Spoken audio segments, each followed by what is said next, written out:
చేతిలో సామాజిక అస్త్రం నెంబర్ వన్.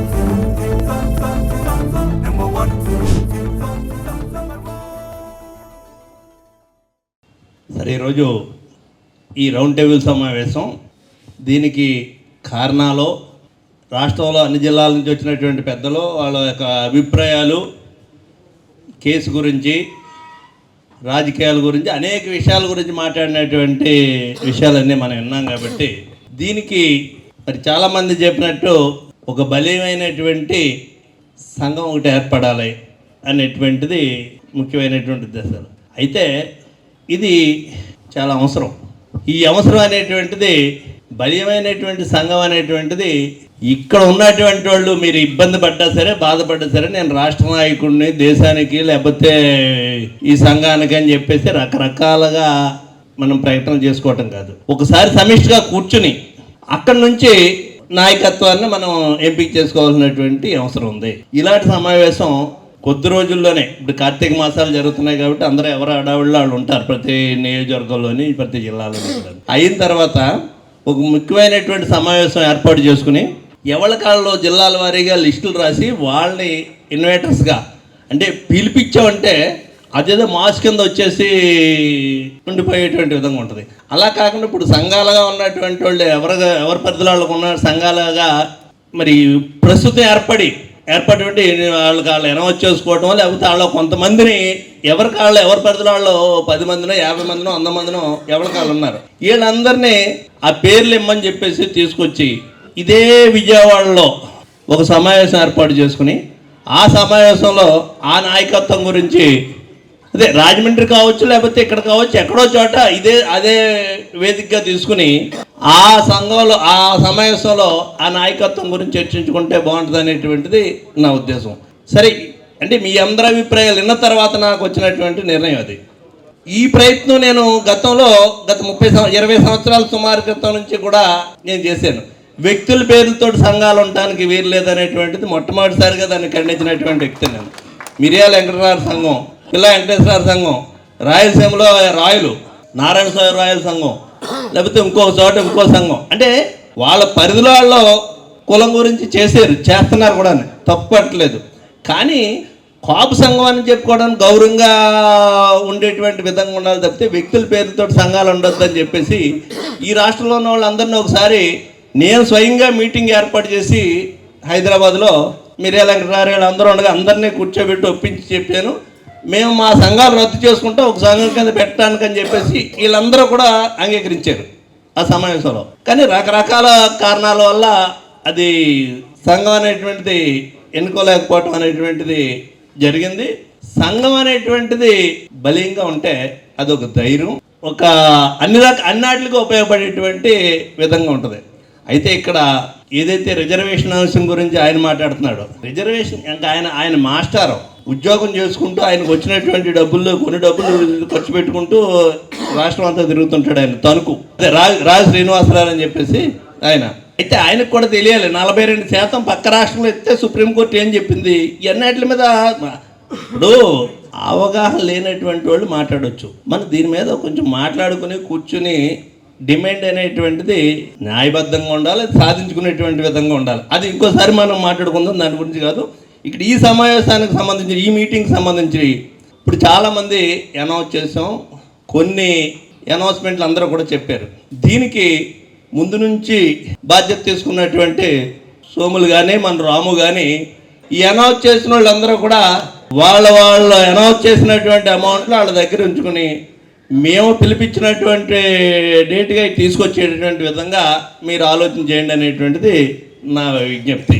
ప్రస్తుతం అంతంత మాత్రంగా ఏర్పాటు చేసినటువంటి మీటింగ్లో వచ్చినటువంటి మనకు ఉండేటువంటి, అంటే ఇంత శాతం ఉన్నామని మనం ఏదైతే చెప్పుకుంటున్నామో అది మాటల రూపంలో చెప్పుకుంటున్నాం తప్పితే ఇటువంటి సందర్భం వచ్చినప్పుడు ఏ విధంగా ఈ కులాన్ని ఆదుకుంటుంది, మనకు కులం ఉంది అనేటువంటి ఒక నమ్మకాన్ని కింద స్థాయి ఉన్న వాళ్ళకి కల్పించేటువంటి విధంగా మనం అందరం పనిచేయవలసినటువంటి అవసరం ఉంది.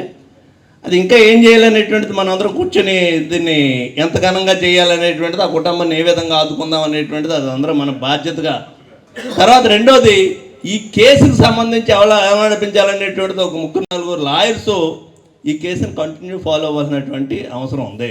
ఎందుకంటే ఇప్పటికే నాకు తెలిసిన కొద్ది అనుభవంలో ఆ ఎఫ్ఐఆర్ దగ్గర నుంచి రిమైండ్ రిపోర్ట్లో రెండు కూడా నేను చూశాను. కొంతమందికి నేను పంపించి దీని మీద వివరంగా లీగల్ ఒపీనియన్ ఇమ్మని చెప్పేసి కూడా తీసుకోవడం జరిగింది. దీంట్లో ఇప్పుడు మనం బయట మాట్లాడుకునే కాదు, చాలా ల్యాప్సెస్ అయితే ఉన్నాయి. ఏ కేసులో అయినా ఒక ముద్దాయిని ప్రతి స్టేజ్లోని కూడా దీని మోటివ్ తీసుకురావాలి. దీనికి మోటివ్ అనేటువంటిది వాళ్ళిద్దరు స్నేహితులు అనేటువంటి దాని గురించే తీసుకొస్తున్నారు తప్పితే చంపేయటానికి గల మోటివ్ కానీ, లేకపోతే మీరు లాయర్గా మీకు తెలుసు ఆ చంపేసినటువంటి ముద్దాయి యొక్క మనస్తత్వం ఏంటి అనేటువంటిది కూడా ఎక్స్పోజ్ చేస్తూ రావాలి. అతనికి గంజాయి తాగుతాడు, మందు తాగుతాడు, అనేక మంది అమ్మాయిలతో ఇటువంటి సంబంధాలు ఉన్నటువంటి వ్యక్తి. అతని క్యారెక్టర్ ఎక్స్పోజ్ చేయకుండా ఈ రిమైండ్ రిపోర్టు రాయటం జరిగింది.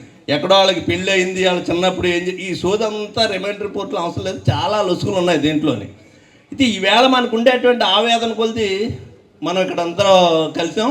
మన ఆవేదన చూసి ప్రభుత్వం ఏదో స్పందించినటువంటి విధానాలు చూస్తున్నాం.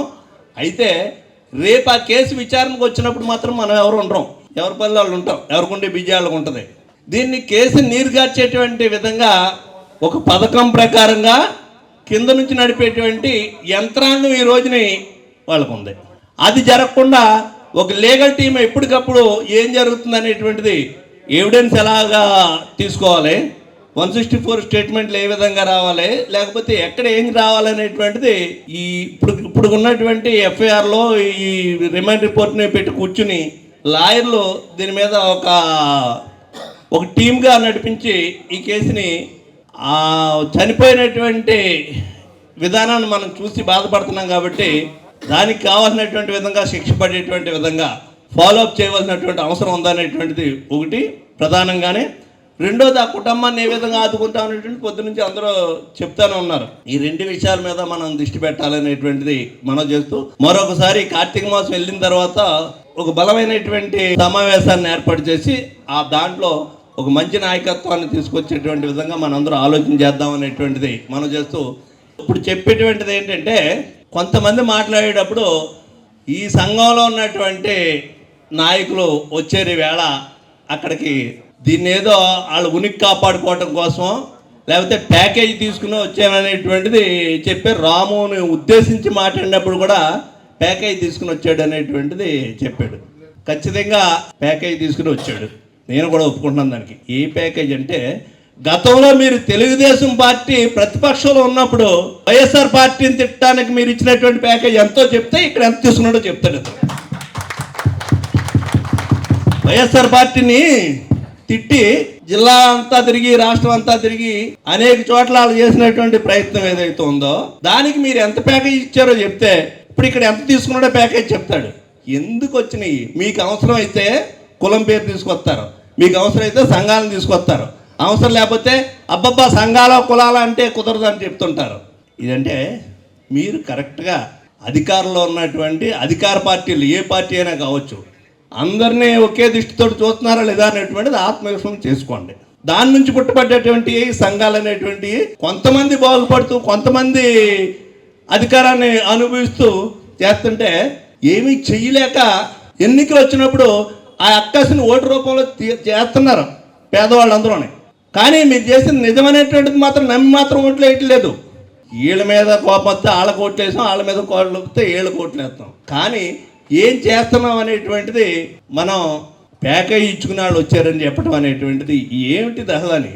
ఇది మంచి విధానం కాదు. మీ పని ఎవరి పని అలా చేస్తే వీళ్ళు వచ్చే పని, మేము వచ్చే పని, ఇంకొకళ్ళు వచ్చే పని ఏంటి? మీరు స్పందించరు. ఎవరన్నా స్పందిస్తే దాన్ని తీసుకొచ్చి రాజకీయ పార్టీలకు అంటగడతారా? ఇది మంచి విధానమా? మేము ఆ రోజు అక్కడికి వెళ్ళినప్పుడు కూడా ప్రభుత్వాన్ని కానీ లేకపోతే ఎవరిని కూడా విమర్శించలేదు. మేము చెప్పింది ఆ అమ్మాయితోటి మాట్లాడిన తర్వాత పవన్ కళ్యాణ్ గారు ఆ కుటుంబానికి ఏ రకంగా ఆయన చేస్తారో, ఈ కేసుని ఏ విధంగా నడిపిస్తారో అనేటువంటిది ఆయన మీద ఒక నమ్మకం ఉంచి ఆ రకంగా చేయమని చెప్పాం. దీన్ని పట్టుకొచ్చి రాజకీయ నాయకులు వస్తున్నారో మాట్లాడుతున్నారంటే 175 మంది రాజకీయ నాయకులు కాకుండా ఏదో పార్టీకి విప్లవేషం లేకుండా ఏదో పార్టీకి ఓటైన వాళ్ళు, ఏదో పార్టీని సమర్థించిన వాళ్ళు ఎవరున్నారు అసలు ఇక్కడ? దయచేసి నేను ఈ సందర్భంగా మనం చేసేది రాజకీయ పార్టీలు అనేటువంటివి అన్ని వర్గాలని సమానమైనటువంటి దృష్టితో చూస్తే అన్రెస్ట్ అనేటువంటిది, అసంతృప్తి అనేటువంటిది రాదు. ఆ విధంగా లేనప్పుడే రాయలసీమలో ఏం జరుగుతుందో చెప్తున్నారో, ఉత్తరాంధ్రలో ఏం జరుగుతుందో చెప్తున్నారో, కోస్తా జిల్లాలో ఏం జరిగిందో చెప్తున్నారో, ఎవరో చెప్పకూడదో, ఎవరో మాట్లాడకూడదో, మీ గొంతు నొక్కేస్తాం అనేటువంటి విధంగా అంటాం అనేటువంటిది ఇది సరైనటువంటి విధానం కాదు.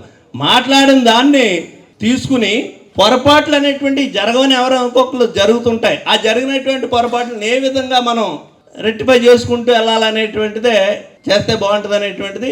దయచేసి ఈ కులం అమ్ముడిపోయేటువంటి కులం మాత్రం కాదు. మీరు కొనేసుకుందాం అనేటువంటి సమర్థత మీ దగ్గర ఉండే చెమతే మాకుండే బాధ కొలిది ఒక్కొక్క సందర్భంగా ఒక్కొక్క పార్టీకి చేస్తున్నారేమో తప్పితే ఈ కులంలోని, అంతే తప్పితే మీరేదో అమ్ముడిపోయి నాయకులందరూ వచ్చారనేటువంటిది మిమ్మల్ని నెత్తి మీద ఎట్టుకు మోసినప్పుడు సంతోషంగా ఉంటుంది మీకు. ఈవేళ మీరు చేసేటువంటి తప్పులు ఎత్తు చూపుతుంటే దాన్ని భరించలేనటువంటి విధంగా మాట్లాడటం అనేటువంటిది మంచిది కాదు. దీన్ని పూర్తిగా ఖండిస్తున్నాం అనేటువంటిది. అంటే ఒక రాము గురించి మాట్లాడినా, ఇంకొకళ్ళ గురించి మాట్లాడినా అది సంఘాన్ని అవమానిస్తున్నారా మీరు? ఈ కులాన్ని అవమానిస్తున్నారా మీరు? అమ్ముడిపోయారు అనేటువంటిది మంచి విధానం మాత్రం కాదు. దీన్ని పూర్తిగా నేను ఖండిస్తున్నాను అనేటువంటిది మనం చేస్తూ, వాళ్ళ కుటుంబానికి అన్ని విధాలుగానే కూడా మేము బాసటగా ఉంటాం.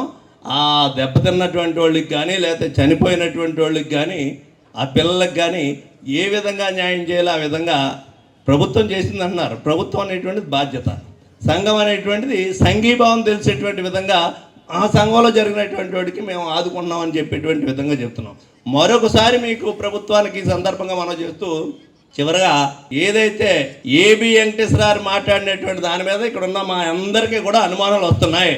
ఏబి వెంకటేశ్వర దీనికి ఏం చట్టబద్ధత లేదు, మీకు హక్కు ఎక్కడ ఉంది, లేకపోతే మీరు జీవో ఇచ్చారా, దీన్ని చట్టం చేశారా అనేటువంటిది అడిగాడు.